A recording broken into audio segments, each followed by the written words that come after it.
Hello everyone, welcome back to my channel Wise Minds engineering.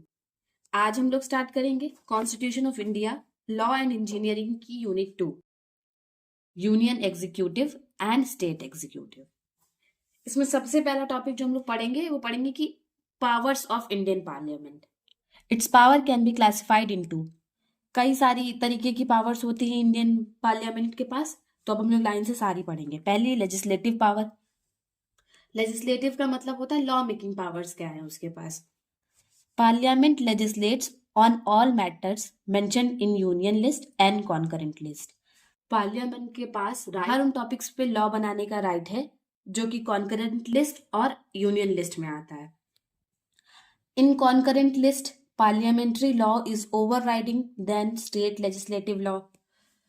और जैसे कि concurrent list में मैंने आप लोग को यूनिट 1 में बताया था कि स्टेट और सेंट्रल गवर्नमेंट दोनों ही इक्वल पावर शेयर करती हैं। तो मगर इस केस में भी पार्लियामेंट्री लॉ जो होता है वो स्टेट लेजिस्लेटिव लॉ से ज्यादा डोमिनेटिंग होता है।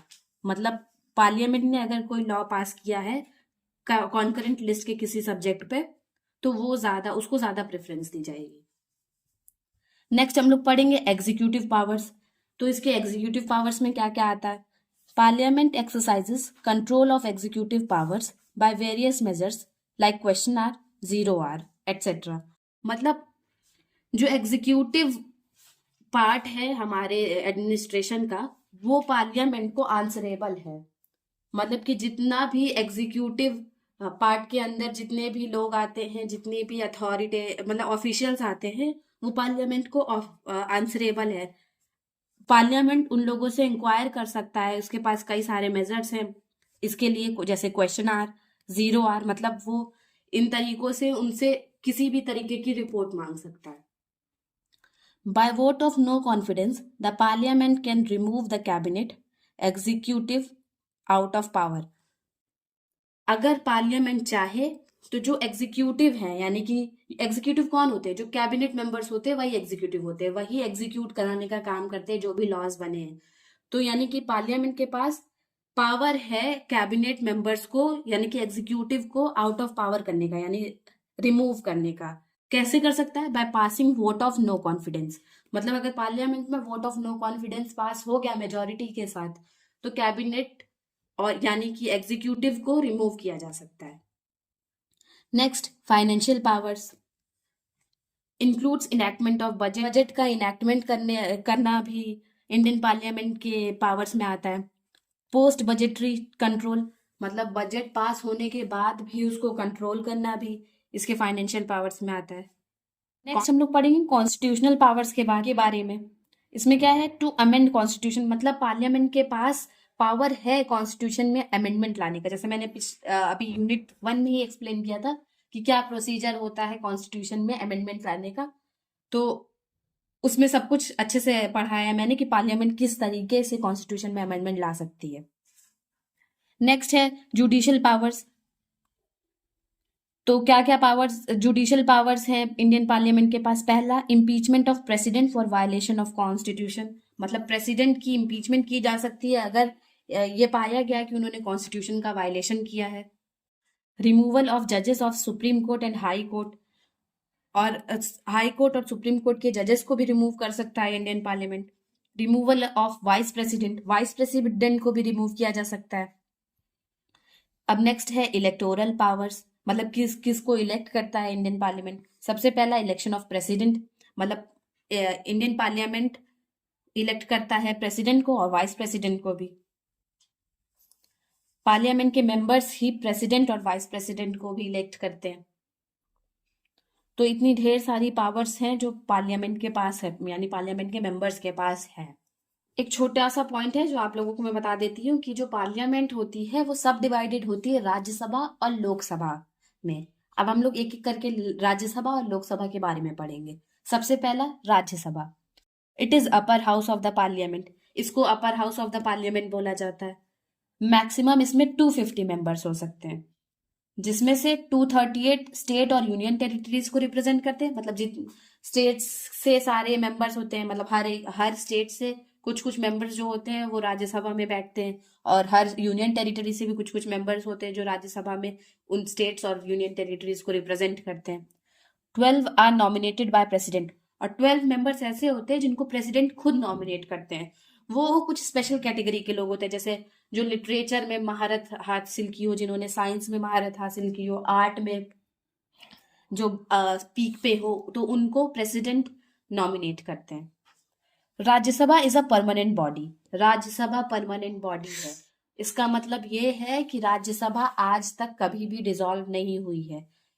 राज्यसभा जब से एस्टैब्लिश हुई है, जब से बनी है, तब से वही राज्यसभा चलती आ रही है। हालांकि लोकसभा हर 5 साल के बाद डिसॉल्व होती है, मतलब जब भी नई गवर्नमेंट बनती है तो लोकसभा डिसॉल्व हो जाती है, मगर राज्यसभा के साथ ऐसा नहीं है। ये पहली राज्यसभा ही हम लोगों की अभी तक चलती आ रही है। Rajya Sabha is not subject to dissolution, वही चीज। 1/3 of its members retire in every 2 years। हर 2 साल पे क्या होता है कि राज्यसभा के 1/3 मेंबर्स रिटायर हो जाते हैं, मतलब जिनका 6 years कंप्लीट हो जाता है वो रिटायर हो जाते हैं। टेन्योर इज ऑफ 6 years, हर एक मेंबर का टेन्योर 6 years का होता है, मतलब हर एक मेंबर 6 years के लिए राज्यसभा का मेंबर बन सकता है। फिर जैसे ही उनका टेन्योर खत्म होता है, उनका टर्म खत्म होता है, वो रिटायर हो जाते हैं। यानी कि हर 2 साल पे 1/3 मेंबर जो होते हैं राज्यसभा के वो रिटायर हो जाते हैं। Members are elected by elected members of the state legislative assemblies. ये जो मेंबर्स राज्यसभा में होते हैं वो डायरेक्टली इलेक्टेड नहीं होते हैं लोगों से, कोई डायरेक्ट इलेक्शन नहीं होता है राज्यसभा के मेंबर्स को चूज करने के लिए। राज्यसभा के मेंबर्स स्टेट लेजिस्लेटिव असेंबलीज जो होती है वो नॉमिनेट करते हैं, वो बताते होते हैं कि हमको कौन रिप्रेजेंट करेगा, मतलब स्टेट लेजिस्लेटिव असेंबलीज से इलेक्ट होकर आते हैं वो। अब हम लोग पढ़ेंगे powers and functions of Rajya Sabha and Lok Sabha. इसमें मैंने कलेक्टिवली ही बता दिया राज्यसभा और लोकसभा के पावर्स और फंक्शंस के बारे में। अगर एग्जाम में आता है राज्यसभा के बारे में तो आप राज्यसभा के पॉइंट्स लिख दीजिएगा, क्योंकि कई सारे ऐसे पावर्स हैं जो दोनों के इक्वल है, दोनों ही जिसमें जरूरत होती है। तो अब हम लोग पढ़ेंगे in case of ordinary law making Rajya Sabha enjoys equal powers with Lok Sabha, मतलब जो ऑर्डिनरी लॉ मेकिंग नॉर्मल जो लॉज बनाए जाते हैं उसमें राज्यसभा और लोकसभा की इक्वल पावर्स होती हैं। Bill can't become a law unless pass by Rajya Sabha, और कभी भी बिल लॉ नहीं बन सकता है अगर वो राज्यसभा से पास नहीं हुआ है, और सिमिलरली अगर वो लोकसभा में पास नहीं हुआ है तो वो भी लॉ नहीं बनेगा। In financial sphere Rajya Sabha is a weak house. अगर फाइनेंशियल पावर्स की बात करें तो राज्यसभा के पास उतनी पावर्स नहीं है। फाइनेंशियल पावर्स में लोकसभा के पास ज्यादा पावर्स हैं। Money bill can't be introduce इन राज्यसभा, जैसे मैंने बताया फाइनेंशियल में राज्यसभा के पास ज्यादा पावर्स नहीं, यानी कि राज्यसभा में मनी बिल नहीं पास हो सकता, राज्यसभा मनी बिल नहीं पास कर सकता। It can only be initiated in Lok Sabha, Lok Sabha ही इसको इनिशिएट कर सकता है, लोकसभा ही इस मनी बिल को प्रपोज कर सकते हैं। Lok Sabha alone can cause the fall of council of ministers by passing vote of no confidence, और लोकसभा के पास एक ये भी स्पेशल पावर होती है कि वो काउंसिल ऑफ मिनिस्टर्स, जो मिनिस्टर की काउंसिल है, जो कैबिनेट मिनिस्टर्स है, उनको रिमूव कर सकता है by passing vote of no confidence. अभी जैसे मैंने पढ़ाया था पावर्स ऑफ इंडियन पार्लियामेंट में, तो वो यही बात है कि लोकसभा के जो मेंबर्स होते हैं वो काउंसिल ऑफ मिनिस्टर्स को रिमूव कर सकते हैं by passing vote of no confidence. Rajya Sabha and Lok Sabha can together amend the constitution by passing amendment bill with 2/3 majority in each house. Rajya Sabha और लोकसभा के मेंबर्स मिलकर एक साथ कॉन्स्टिट्यूशन में अमेंडमेंट ला सकते हैं अगर दोनों ही हाउसेस, मतलब राज्यसभा में और लोकसभा दोनों में ही 2/3 मेजॉरिटी मिल जाते हैं, तो फिर कोई भी कॉन्स्टिट्यूशन में अमेंडमेंट लाया जा सकता है। ये भी मैंने यूनिट 1 में बहुत अच्छे से एक्सप्लेन किया अमेंडमेंट प्रोसीजर को। Members of Rajya Sabha and Lok Sabha together elect president of India and vice president of India. Rajya Sabha और लोकसभा के मेंबर्स साथ में मिलकर प्रेसिडेंट ऑफ इंडिया और वाइस प्रेसिडेंट ऑफ इंडिया को इलेक्ट करते हैं। Members of Rajya Sabha also elect a deputy chairman from amongst themselves, और जो राज्यसभा के मेंबर्स होते हैं वो अपने में से ही किसी एक को राज्यसभा का डेप्यूटी चेयरमैन बनाते हैं। Rajya Sabha along with Lok Sabha can impeach the president on charges of violation of constitution. Rajya Sabha और लोकसभा एक साथ मिलकर प्रेसिडेंट को इम्पीच कर सकती है अगर उनको ये समझ में आता है, अगर ये उनको दिखता है कि उन्होंने कॉन्स्टिट्यूशन का वायलेशन किया है तो। Rajya Sabha can also cause the removal of supreme court and high court जजेस। राज्यसभा सुप्रीम कोर्ट और हाई कोर्ट जजेस को भी रिमूव कर सकता है। Charges against vice president can be levelled only in Rajya Sabha. मतलब अगर वाइस प्रेसिडेंट के ऊपर कोई भी चार्ज लगे हैं तो वो राज्यसभा में ही डिस्कस होंगे सिर्फ। अब यहाँ पे हम लोगों का पावर्स ऑफ राज्यसभा और लोकसभा कंप्लीट हो जाते हैं। आप इसको एक दो बार सुन लीजिएगा और फिर तब आपको पता चल जाएगा कि इसमें से कौन कौन से सिर्फ लोकसभा की पावर से, कौन कौन से सिर्फ राज्यसभा की पावर से। अब हम लोग पढ़ेंगे लोकसभा के बारे में। Lok Sabha is also called house of people. इसको हाउस ऑफ पीपल के नाम से भी जाना जाता है। जैसे राज्यसभा को अपर हाउस ऑफ पार्लियामेंट बोला जाता है, वैसे इसको हाउस ऑफ पीपल बोला जाता है। Members of Lok Sabha are chosen by direct election. Lok Sabha के मेंबर्स डायरेक्ट इलेक्शन से चूज होते हैं। इसकी मैक्सिमम स्ट्रेंथ 552 होती है, जिसमें से 530 स्टेट्स को रिप्रेजेंट करते हैं, 20 यूनियन टेरिटरीज को रिप्रेजेंट करते हैं और 2 एंग्लो इंडियन कम्युनिटी को रिप्रेजेंट करते हैं। इनका टेन्योर 5 ईयर होता है और लोकसभा को डिसॉल्व किया जा सकता है।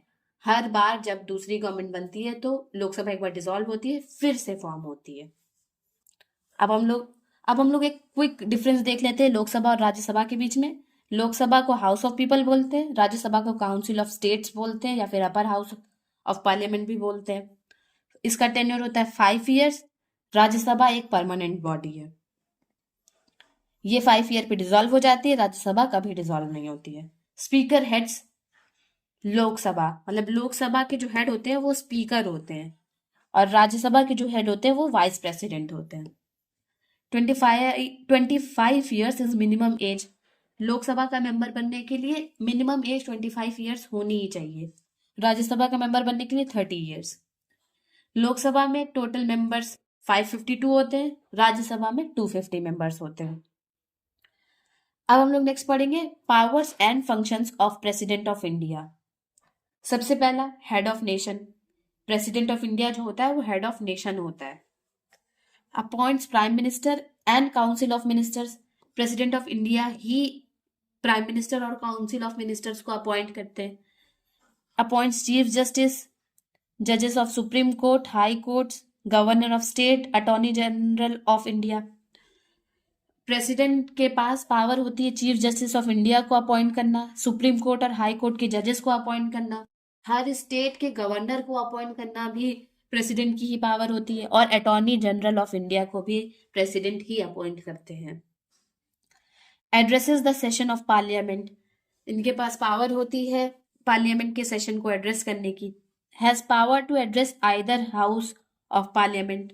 वो किसी भी हाउस ऑफ पार्लियामेंट को, मतलब लोकसभा को भी एड्रेस कर सकते हैं, राज्यसभा को भी एड्रेस कर सकते हैं जब भी वो चाहे। Can dissolve Lok Sabha and order fresh elections. अगर उनको दिखता है कि सही से गवर्नमेंट नहीं चल रही है तो फिर वो लोकसभा को डिसॉल्व कर सकते हैं और ऑर्डर कर सकते हैं कि दोबारा से इलेक्शन हो। No bill can become a law without president's assent. कोई भी बिल लॉ नहीं बन सकता जब तक प्रेसिडेंट का सिग्नेचर ना मिले।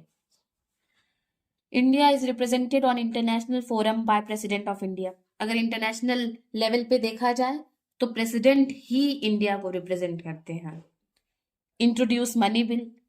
प्रेसिडेंट ही मनी बिल को इंट्रोड्यूस करते हैं पार्लियामेंट में। Is the supreme commander of armed forces of India. India की जितनी भी आर्म्ड फोर्सेस है, चाहे फिर वो आर्मी हो, नेवी हो या फिर एयर फोर्स हो, प्रेसिडेंट ही उनके सुप्रीम कमांडर होते हैं। मतलब उन्हीं के कमांड्स पे armed forces of India react करेंगी।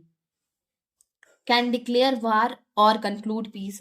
प्रेसिडेंट कभी भी वार डिक्लेयर कर सकते हैं किसी भी कंट्री के साथ और ये कंक्लूड कर सकते हैं कि हाँ अब शांति हो गई है। Can impose any of the 3 emergencies in the country. कभी भी किसी भी कंडीशन में अगर उनको ऐसा लगता है कि इमरजेंसी लगानी चाहिए तो वो लगा सकते हैं। और तीनों इमरजेंसी को हम लोगों ने यूनिट 1 में डिस्कस किया। आप लोग एक बार उस वीडियो को देख लीजिएगा, आप लोग को सही से समझ में आ जाएगा। अब हम लोग नेक्स्ट पढ़ेंगे प्राइम मिनिस्टर ऑफ इंडिया के बारे में। Prime minister of India is the head of the government and country. जो प्राइम मिनिस्टर इंडिया के होते हैं वो गवर्नमेंट के भी हेड होते हैं और कंट्री के भी हेड होते हैं। Appointed by president of India. जैसा हम लोगों ने प्रेसिडेंट के पावर में पढ़ा था, तो president he prime minister of India को अपॉइंट करते हैं। अब पावर्स ऑफ प्राइम मिनिस्टर्स को डिस्कस करेंगे। Leader of the country. Prime minister जो होते हैं वो कंट्री के लीडर होते हैं। Chairman of the cabinet. Cabinet के चेयरमैन होते हैं, मतलब कैबिनेट को हेड करते हैं। जो भी कैबिनेट मिनिस्टर्स होते हैं उनके हेड होते हैं prime minister. Official representative of the country. Officially कहीं पे भी अगर कंट्री को रिप्रेजेंट करना है तो वो प्राइम मिनिस्टर ही रिप्रेजेंट करते हैं। The link between president and the cabinet. ये एक तरीके से लिंक का काम करते हैं प्रेसिडेंट और कैबिनेट मिनिस्टर्स के बीच में। कैसे? Communicates all decision of cabinet to president. मतलब जितना भी कैबिनेट मिनिस्टर्स और काउंसिल ऑफ मिनिस्टर्स जो भी डिसीजन लेते हैं वो प्रेसिडेंट को कम्युनिकेट करते हैं। Head of many organisations. बहुत सारे ऑर्गेनाइजेशन के हेड प्राइम मिनिस्टर होते हैं, जैसे नीति आयोग के, डिपार्टमेंट ऑफ एटॉमिक एनर्जी के, और भी बहुत सारी चीजों के। Chief advisor of the president. Prime minister president के चीफ एडवाइजर होते हैं, मतलब इन्हीं की सलाह पे बहुत सारे डिसीजंस लेते हैं president. Controls and directs all ministers. Prime minister सारे ही कैबिनेट मिनिस्टर्स को कंट्रोल करते हैं और गाइड करते हैं। Can ask any minister to resign. कभी भी वो किसी भी मिनिस्टर से कह सकते हैं रिजाइन करने के लिए। Allots departments to the ministers. मतलब कौन से मिनिस्टर को कौन सा डिपार्टमेंट मिलेगा, मतलब कि फाइनेंस मिनिस्ट्री किसको मिलेगी, HRD मिनिस्ट्री किसको मिलेगी, फॉरेन अफेयर मिनिस्टर कौन बनेगा, ये प्राइम मिनिस्टर ही डिसाइड करते हैं। अब हम लोग नेक्स्ट पढ़ेंगे जुडिशियरी के बारे में। The branch of government that interprets the law, settles disputes and administers justice to all citizens. Judiciary government की वो ब्रांच है जो लॉ को इंटरप्रेट करती है, सारे डिस्प्यूट्स को सुलझाती है, यानी लड़ाई झगड़ों को सुलझाती है, and administers justice to all citizen. और ये देखती है, ये इंश्योर करती है कि सारे इंडिया के सिटीजन्स को जस्टिस मिले। Judiciary is the guardian of the constitution. Constitution को गार्ड करने का काम भी जुडिशियरी का ही है। अब हम लोग फंक्शंस ऑफ जुडिशियरी पढ़ेंगे। Provides justice to the people. मतलब इंडिया के लोगों को जस्टिस प्रोवाइड करने का फंक्शन होता है जुडिशरी का। Applies the laws. जितने भी लॉज बने हैं वो प्रॉपरली अप्लाई हो रहे हैं, ये भी इंश्योर करने का काम होता है जुडिशरी का। Protects rights of the citizens. Citizens के राइट्स को प्रोटेक्ट करने का काम, कि उनके अधिकारों का हनन तो नहीं हो रहा है, ये देखने का काम भी जुडिशरी का होता है।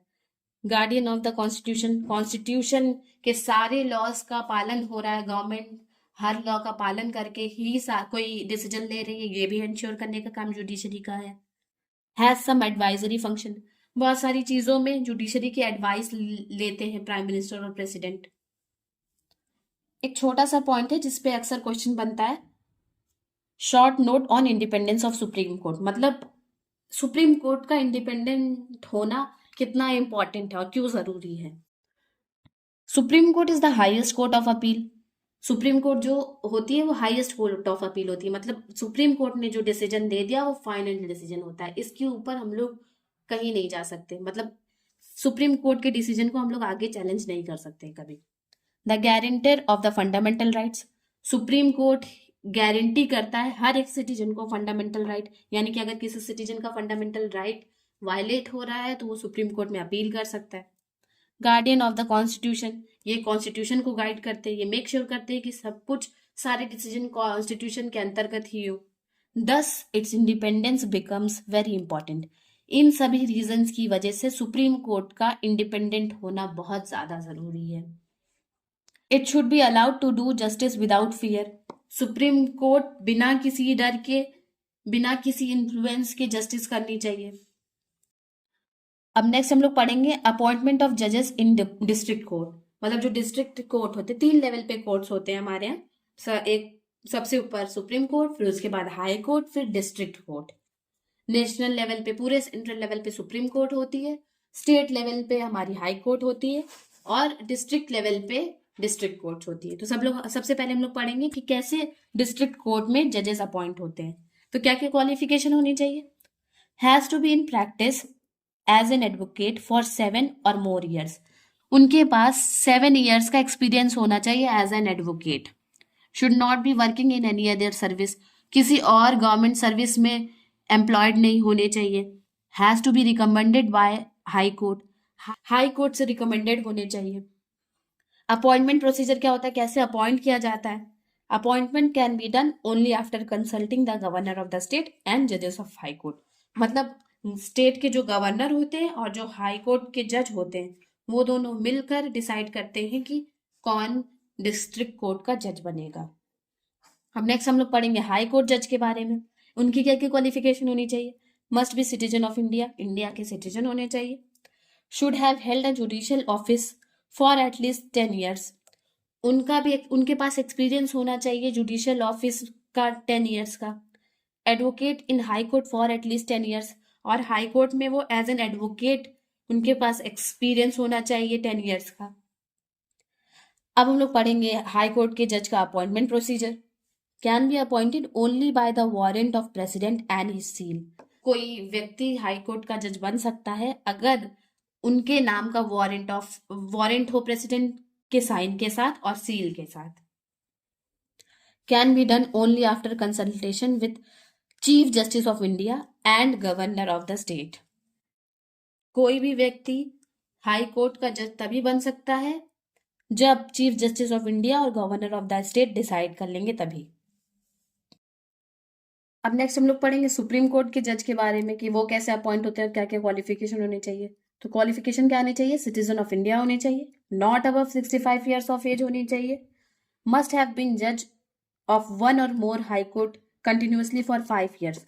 मतलब वो एक या एक से ज्यादा हाई कोर्ट के जज होने चाहिए कंटिन्यूसली 5 सालों के लिए। Must have been advocate in high court for at least 10 years, high court के एडवोकेट होने चाहिए कम से कम 10 साल के लिए। प्रोसीजर ऑफ अपॉइंटमेंट क्या होता है? The president has the power to appoint जज after consulting chief justice of India. मतलब सुप्रीम कोर्ट का जज प्रेसिडेंट अपॉइंट करते हैं चीफ जस्टिस ऑफ इंडिया से डिस्कस करने के बाद। अब हम लोग एक नेक्स्ट टॉपिक है पब्लिक इंटरेस्ट लिटिगेशन, इसके बारे में पढ़ेंगे। इसको शॉर्ट फॉर्म में PIL भी बोलते हैं। Public interest litigation means litigation filed in a court of law for the protection of public interest such as pollution, terrorism, road safety, etc. मतलब ये वो litigation होते हैं या फिर ये वो केसेस होते हैं जो कि कोर्ट में फाइल किए जाते हैं पब्लिक इंटरेस्ट को प्रोटेक्ट करने के लिए। ये जैसे कि इसके कुछ एग्जांपल है pollution, terrorism, road safety. Any matter which affects the interest of public at large scale can be redressed by filing PIL in a court of law. कोई भी मैटर हो जो कि इंटरेस्ट ऑफ पब्लिक को affect कर रहा हो, मतलब जो कि पब्लिक इंटरेस्ट को अफेक्ट कर रहा हो एक लार्ज स्केल पे, उसको हम लोग रिड्रेस कर सकते हैं bye filing PIL in court of law. PIL is not defined in any act. It has been interpreted by judges to consider the intent of public at large. PIL किसी भी act के तहत नहीं बना है, मतलब कोई लॉ नहीं है PIL का। ये जजेस ने डिसाइड किया कि एक ऐसा सिस्टम होना चाहिए जिसके तहत मतलब लार्ज नंबर ऑफ पब्लिक, मतलब बहुत सारे लोगों को अगर किसी चीज से दिक्कत है तो वो उसके अंतर्गत अपना केस फाइल करे और इससे बहुत सारे लोगों की साथ में प्रॉब्लम सॉल्व हो जाए। Public interest litigation is a power given by court through judicial activism. Public interest litigation PIL जो है वो एक पावर है जो कि कोर्ट ने मतलब जजेस ने दी है जुडिशियल एक्टिविज्म के तहत। अब जुडिशियल एक्टिविज्म क्या होता है? Active role of judiciary in upholding the rights of citizens and preserving the constitutional and legal system of country. Judicial activism का मतलब होता है कि जुडिशरी का एक्टिव रोल किस चीज में? लोगों की राइट्स को प्रिजर्व करने में, कॉन्स्टिट्यूशन को प्रिजर्व करने में और लीगल सिस्टम को कंट्री में बनाए रखने के लिए जो जुडिशरी की का रोल होता है उसको जुडिशियल एक्टिविज्म बोलते हैं। इसी के तहत कोर्ट्स ने और सारे जजेस ने मिलके पब्लिक इंटरेस्ट लिटिगेशन बनाया था जो कि बहुत सारे मास नंबर ऑफ पीपल को रिप्रेजेंट करता है किसी भी मैटर पे। अगर कोई वजह है, कोई कोई टॉपिक है जिसकी वजह से बहुत सारे लोग अफेक्ट हो रहे हैं, तो वो पीआईएल के तहत अपना केस फाइल कर सकते हैं, जो कि फिर कोर्ट में सुना जाएगा और इससे एक बहुत लार्ज नंबर ऑफ पीपल को जस्टिस मिलेगा। The person filing the petition must prove that petition is being filed for public interest. जो भी इंसान पीआईएल फाइल कर रहा है उसको पहले ये प्रूव करना पड़ेगा कि ये जिस भी टॉपिक पे वो पीआईएल फाइल कर रहा है वो पब्लिक इंटरेस्ट को अफेक्ट कर रहा है। ऐसा तो नहीं है कि वो अपना पर्सनल टॉपिक लेकर पब्लिक इंटरेस्ट का नाम लगाकर पीआईएल में फाइल कर रहा है। बहुत सारे एग्जाम्पल हैं इसके, जैसे बॉन्डेड लेबर, एनवायरमेंटल पॉल्यूशन, ये सब पब्लिक इंटरेस्ट लिटिगेशन के तहत सॉल्व किए जाते हैं। कभी कभी ऐसा होता है कि पूछा जाता है जुडिशियल एक्टिविज्म क्या है।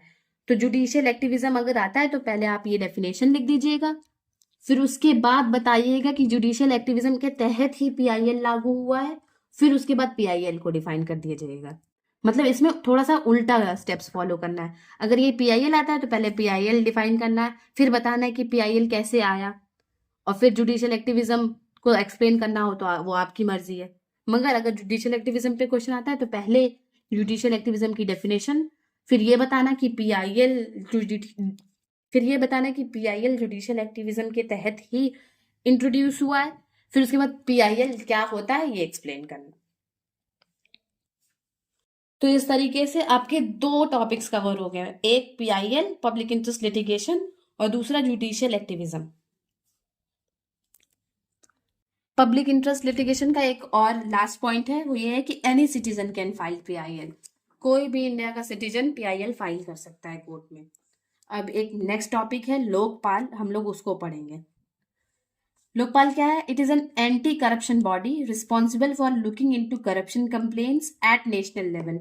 मतलब ये एंटी करप्शन बॉडी है जो कि रिस्पॉन्सिबल है नेशनल लेवल पे करप्शन कंप्लेंट्स को सॉल्व करने के लिए और उनको इन्वेस्टिगेट करने के लिए। इसका स्ट्रक्चर कैसा है? मल्टी मेंबर होते हैं, मतलब कई सारे मेंबर्स होते हैं, मगर मैक्सिमम 8 मेंबर्स ही हो सकते हैं। चेयरपर्सन कौन होता है? फॉर्मर सीजेआई, मतलब जो चीफ जस्टिस ऑफ इंडिया पहले रह चुके हैं वो चेयरपर्सन हो सकते हैं, या फिर फॉर्मर जज of supreme court. Out of 8 members half will be judicial members. मतलब अगर 8 मेंबर्स हैं तो उसमें से आधे जुडिशियल मेंबर्स होते हैं, मतलब या तो सुप्रीम कोर्ट या फिर हाई कोर्ट के जजेस होंगे पहले की, या फिर चीफ जस्टिस ऑफ इंडिया होंगे जो कि फॉर्मर रह चुके हैं। और जो हाफ होते हैं मेंबर्स वो होते हैं SC ST OBC माइनॉरिटी और विमेन सेक्शन से होते हैं, उनको रिप्रेजेंट कर रहे होते हैं वो। Members are appointed by president appoint करते हैं लोकपाल के मेंबर्स को। इनका भी टेन्योर 5 इयर्स होता है या फिर till the age of 70 years, या तो 5 साल तक इनका टेन्योर होता है, या तो फिर अगर उससे पहले ही 5 साल होने से पहले ही उनमें से किसी की एज 70 इयर्स हो जाती है तो वहीं पे उनका टेन्योर खत्म हो जाता है। क्या क्या पावर्स होती है लोकपाल के पास? गिव डायरेक्शन टू सीबीआई, वो सीबीआई को गाइड करते हैं कि कैसे इन्वेस्टिगेशन करना है, उनको डायरेक्शन देते हैं। टू रिकमेंड ट्रांसफर और suspension of public servant connected with allegation of corruption. अगर किसी पब्लिक सर्वेंट पे करप्शन का एलिगेशन लगा है तो लोकपाल के मेंबर्स के पास पावर है उनको ट्रांसफर करने का या फिर सस्पेंड करने का। Inquiry wing of Lokpal has powers equivalent to civil court. जो लोकपाल का इंक्वायरी विंग होता है उसके पास सिविल कोर्ट के बराबर की पावर्स होती है। मतलब सिविल कोर्ट के पास जो जो पावर्स है वो सब लोकपाल के मेंबर्स के पास होती है। लोकपाल की लिमिटेशन क्या है? Not free from political influence. मतलब लोकपाल जो है वो कंप्लीटली पॉलिटिकल इन्फ्लुएंस से फ्री नहीं है। कभी कभी वो पॉलिटिकल या फिर जो गवर्नमेंट रूलिंग गवर्नमेंट है उस टाइम की उससे इन्फ्लुएंस होकर डिसीजंस लेती है। Not given constitutional recognition. Lokpal के बारे में कॉन्स्टिट्यूशन में कोई भी प्रोविजन नहीं बना हुआ है। Appointment of members can be manipulated. एक नेक्स्ट टॉपिक है लोक आयुक्त। जिस तरीके से लोकपाल नेशनल लेवल पे एंटी करप्शन बॉडी है उसी तरीके से लोक आयुक्त जो है वो स्टेट लेवल पे एंटी करप्शन बॉडी है। बाकी सब कुछ इसका सेम होता है, पावर्स, लिमिटेशंस और वो एंटी करप्शन बॉडी, उसकी डेफिनेशन वगैरह सब कुछ सेम है। अब हम लोग पढ़ेंगे स्टेट एग्जीक्यूटिव के बारे में। अभी तक हम लोगों ने पढ़ा था यूनियन एग्जीक्यूटिव, अब स्टेट एग्जीक्यूटिव में कौन कौन आता है?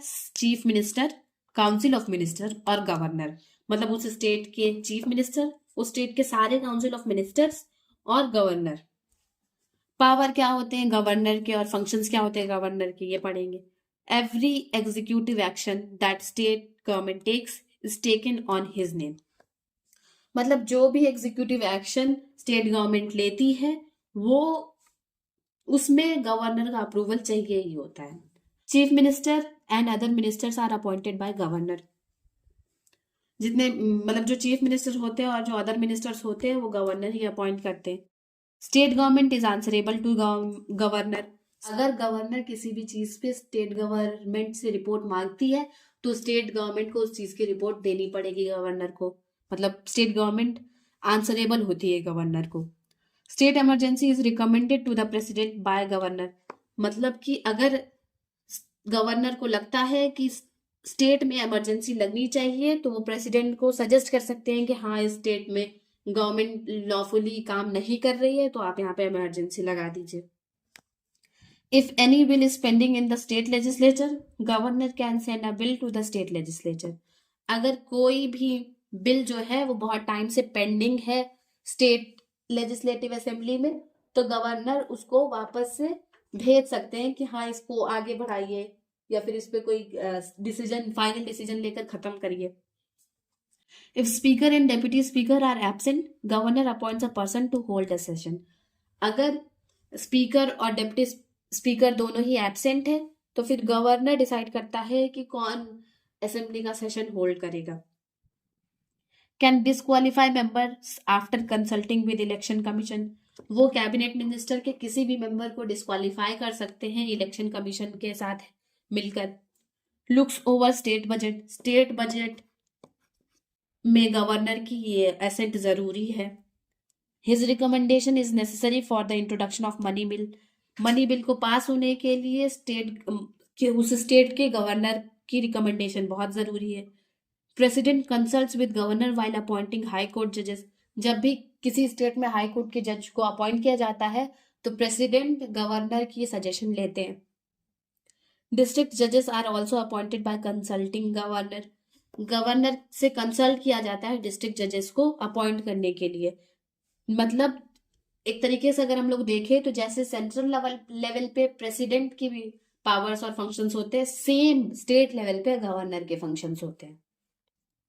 तो अगर आप प्रेसिडेंट या फिर गवर्नर किसी भी एक के पावर याद कर लेते हैं तो उसमें नेशनल और स्टेट लेवल की डिफरेंसेस करके बस आप आंसर बना सकते हैं आराम से। अब हम लोग नेक्स्ट पढ़ेंगे powers and functions of chief minister. Chief minister के क्या क्या पावर्स और फंक्शंस होते हैं। Chief minister recommends the governor on who to appoint as ministers. मतलब जैसे गवर्नर और प्रेसिडेंट के पावर सेम है बस वो सेंट्रल लेवल पे और ये स्टेट लेवल पे, उसी तरह से प्राइम मिनिस्टर और चीफ मिनिस्टर के पावर्स और फंक्शन सेम है। जैसे प्राइम मिनिस्टर रिकमेंड करता है कि कौन कौन काउंसिल ऑफ मिनिस्टर होना चाहिए सेंट्रल लेवल पे, वैसे स्टेट का काउंसिल ऑफ मिनिस्टर्स में कौन कौन अपॉइंट होना चाहिए वो चीफ मिनिस्टर रिकमेंड करते हैं। Can ask a minister to resign. कभी भी वो किसी भी मिनिस्टर को कह सकते हैं रिजाइन करने के लिए। Meeting of council of ministers is headed by chief minister. इस जैसे प्राइम मिनिस्टर सेंट्रल लेवल पे सेंट्रल गवर्नमेंट की काउंसिल ऑफ मिनिस्टर्स को हेड करते हैं वैसे ही स्टेट में chief minister council of ministers को हेड करते हैं।